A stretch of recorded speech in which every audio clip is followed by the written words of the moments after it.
you can be liberal in your opinions and you can change them over time as things change.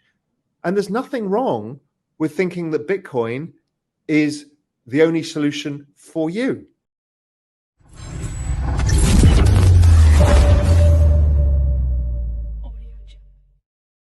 But they're just different things. I just don't know. I mean, we don't care. If I'm sending you £1 or $1, we don't care what network it goes on. Whether it goes on some Ethereum layer 2 or a Bitcoin layer 2, we don't really care. So I think we will be sending money, whatever money, over all sorts of different networks. And the more interoperable this world gets, the more we don't care. You just want your money sent to you immediately. So we're not, Stripe is not really about sending Bitcoin around. It's about sending dollars using blockchain rails, so it's much quicker, dollars or euros or pounds, same as BottlePay do as well. That's now owned by NYDIG. So I think that's good. And I don't think it's not a competition amongst blockchains. I think different people can offer different solutions. It's essentially creating like a stablecoin element of being able to move money around fast. And that's great. They're confusing what Bitcoin is and trying to impose that onto something else. It's like saying, well, the dog doesn't look like a cat and it doesn't purr, therefore it's a useless cat. Yeah, well, it's a dog. It's as simple as that. Ethereum is just not the store of value. Now, Ethereum maxis will say, well, it's going to be this ultra hard currency. I don't really care. Bitcoin is a better solution for that because of its further decentralization and security of the network. So it does a perfect job. Ethereum is not trying to be that. Ethereum is trying to be the open internet, the Web3, the new layer. So again, I think they interact together, and I think Bitcoin is this collateral base layer. Right now, it's not being used as collateral, and ETH is being used as collateral, but ETH has been used as a lot of collateral for all of DeFi, and ETH staking does that. But that's and Solana is just a faster, cheaper version of Ethereum, and it's less decentralized. So that's a trade-off, and that's okay too. And I don't go, oh my God, Solana, why should that exist? It's ridiculous. It exists because people want cheaper and faster, and they don't care about the maximum decentralization. Bitcoin people care about the maximum decentralization. Monero people care about the privacy. They're all different use cases. They're all just different technologies for different things, and that's okay. I just don't see why there's an argument over, well, why can't Ethereum's not Bitcoin. No, it was never supposed to be. Sovereign wealth fund who needs to store, $20 billion of Bitcoin or of an asset, then you're going to prefer Bitcoin maybe because of how much security you've got versus other networks.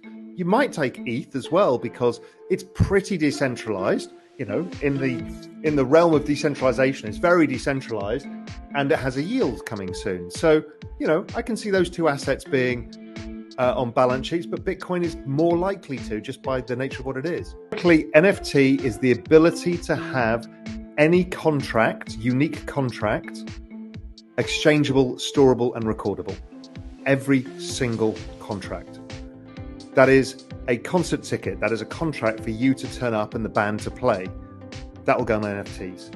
It is the contract between you and an artist. I want to hold your art and I want the rights to your art. That is a contract. It will be for insurance contracts. We've seen it in DeFi. NFTs are the massive enabler to attach digital things onto a blockchain and exchange the value. Now, what NFTs don't do is scale because they're unique by nature, non-fungible tokens. And that's why social tokens come in, because these are the fungible element of the same thing. So let's say you're a giant pop star, you issue a bunch of NFTs, they could be music rights, they could be photographs, they could be concert tickets, they could be all sorts of things. But you might have a social token, which is the system of money within your network. And so that's really where this is going. And NFTs have very specific use cases, and we're just seeing the beginning of it. So social tokens are the currency for these large communities. So we've seen Bored Ape Yacht Club is a bunch of NFTs, Yuga Labs, bunch of NFTs, CryptoPunks, Bored Ape Yacht Club, MeBits, but they've just launched the social token, which is now allows it to scale amongst a much larger community. It becomes the operating system of money for that community. So that is really important, that NFTs themselves are the core asset within that community. And again, it can be a contract or it can be an asset itself. These are really big concepts. And, I think people should listen to my interview with Punk6529 that I did on Real Vision Crypto, which is free. So just go to realvisioncrypto.com. It's a 2.5-hour interview with probably, easily the best thinker in the entire space on what this actually means and why it's so important that we will not have a decentralized Web3 future without NFTs being mass adoption. Same with social tokens. It has to happen. Well, it depends whether the celebrity and the community drive you value itself. So it's about the utility of that token and what you get from it. So if you get, let's say, it's a big celebrity, there's a big network, it's vibrant, and you get first rights for concert tickets, things that always sell out. You get first rights of merchandise. You get to connect to other fans. You get rights to have meet and greets. You get the ability to be able to invest in the IP of songs. You get all these benefits from being part of the community. Much like you live in the UK, that your social token is the British pound. That gives you a right to operate within the British system. You can shop within a store there. You can't shop with dollars or euros. This is what currencies do. They enable the system that you live in to operate. If you give it away, it's not a security. What do you mean give it away? You airdrop it to the users according to use. So if you are a heavy user, you get given tokens. If you are beneficial to the network, you get given tokens. So then what happens is you get given tokens exactly as the ape token did, and then it establishes a price. So you have not sold anything to anybody, therefore it is not a security. Because it is therefore specifically used for that community. And so what you're doing is you can create some form of walled garden where you say, if you operate within this community, you earn this. Now, if you're in the UK and your employer says, well, I'll pay you in any currency, you can't pay your taxes, you can't go to the supermarket, because you've got yen in your bank account, doesn't work. Now, can you use Bitcoin for incentivizational money? Of course. But you get more flexibility if you've got your own currency, which is why all governments have their own currencies, as opposed to adopting a single currency. In Europe, we've got a single currency amongst a bunch of nations, and we will see similar interactions between different communities. But it means that therefore the platform is able to issue, because if they use Bitcoin, who pays for that Bitcoin? If I'm going to airdrop it to Layah for being a great participant on Twitter, I now have to go and buy Bitcoin and give it to you. But if I create my own token, it doesn't cost me anything. You can accumulate tokens, and we can create an ecosystem that you can exchange these tokens. So all these people who came at me on Twitter say, well, you should just use the Lightning network. I'm like, you're missing the point. Is who's going to pay to give the 300 million Twitter users money? I'm sorry, it doesn't work that way. What it is a behavioral incentive reward system that you build value from. And if you don't, it shows the network's not good and you've not created value or utility. And you should be able to earn them by, let's say you tweet a lot, you get high engagement. Even you don't have to be the biggest user, but your engagement's high. Therefore, maybe you should be given more tokens. And those tokens maybe allow you to spend it on something else within the platform, or use it for advertising, promotion of your own network, or whatever it is. And so then maybe goods and services could be transacted on Twitter for those tokens. And then what will happen is the automatic market makers will allow you to take those tokens off and exchange them for pounds, dollars, Bitcoin, ETH, whatever you want. And if too much money leaves the ecosystem, it's telling you you're not adding enough value to the ecosystem. So the network's not good. The value goes down, which is the genius behind all of these things, is if you destroy your network by destroying your community or the value of that community, your token goes down. So it incentivizes the community to create a vibrant ecosystem. I can make you a Bitcoin payment from my ETH, swap it instantaneously at zero cost. It kind of doesn't matter. It's the old fiat world where if I'm switching from Cayman Islands dollars to pounds because I need to send you 50 quid, It's a nightmare. It takes 3 days, costs a fortune. But this new world, that's gone away. Now, will one currency be larger than others over time? Probably. Which one will it be? I have no idea. But stable coins have actually made the dollar very useful, because now I can send you a stable coin in seconds. Yeah. So, again, people are just always looking at it through one lens without saying, what are you trying to solve? We're trying to solve instant payment system for starters. Well, stablecoins solve that really well. Now, if the answer is, well, I don't want fiat, well, fine. Then you've got the choice. You can have, Bitcoin, you can have Ethereum, you can have Solana, whatever you want. It depends whether the other person accepts it. And if they don't, then you've got an automated market maker like Uniswap who'll automatically swap it into a different currency for you instantaneously at almost no cost. It's difficult to debate people who don't want to open their minds to the fact that you can be liberal in your opinions and you can change them over time as things change. And there's nothing wrong with thinking that Bitcoin is the only solution for you. Absolutely fine. Why do I care? But they seem to care if anybody else doesn't think that. And that holds true of any maximalist of anything. Same in religions. It doesn't make sense. Basically, we all go to a bar, we socialize with each other, and we shouldn't care what religion you're in, what crypto you're in. But for some reason, it seems to matter so much to people. And I get it. They want to be proponents for their own network, and they want their network to survive. I get that. And that is a good part of the space. But it doesn't have to be one thing fits all. But you can't force somebody to have your opinion.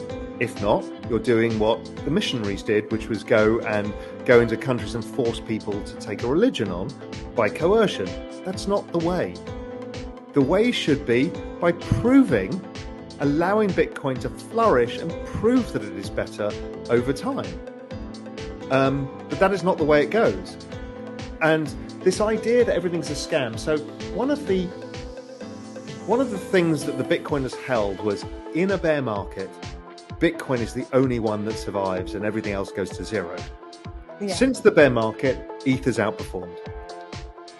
And I'm not saying that as an ETH maximalist. I'm not. I don't give a shit what currency, what works over time. I literally don't care. I would care for the whole space. That's what I care about. I really care about this whole space. But the point is, ETH outperformed. So it's like, that's not the narrative. The narrative is they all get exposed in a bear market.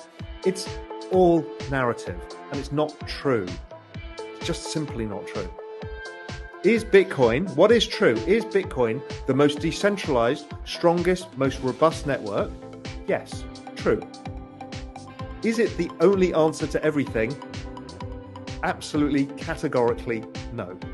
I think that all platforms will adopt it, and I've spoken to a lot of people at YouTube, and I've spoken to a lot of people at Meta and all of this. I think they understand where this is going, and I think that they understand that Layah needs to be in charge of her own audience, and therefore doesn't need a third-party advertiser. You may choose to, but you also don't want your eyeballs necessarily monetized without sharing some of the economics of that, which you do somewhat, but not a lot of.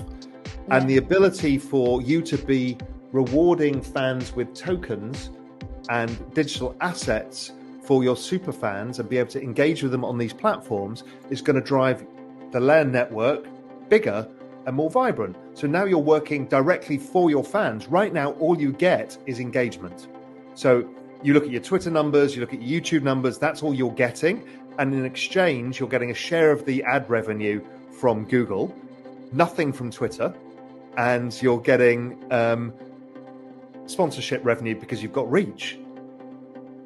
But if you're in charge of your own sovereign state of Layah and you do it that way, where you've got your own system of tokens, NFTs, you give people access to you, so you can have 100 people on a Zoom call together, and they get to talk to you once every month, and given different layers of access, that becomes Web3, where the community owns a share of their community, so they're working with the influencer.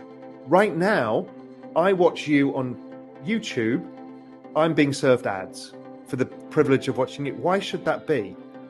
Now, again, ads aren't inherently evil. What's evil is the fact that we're all getting monetized and nobody's getting a share of it or a significant share in it.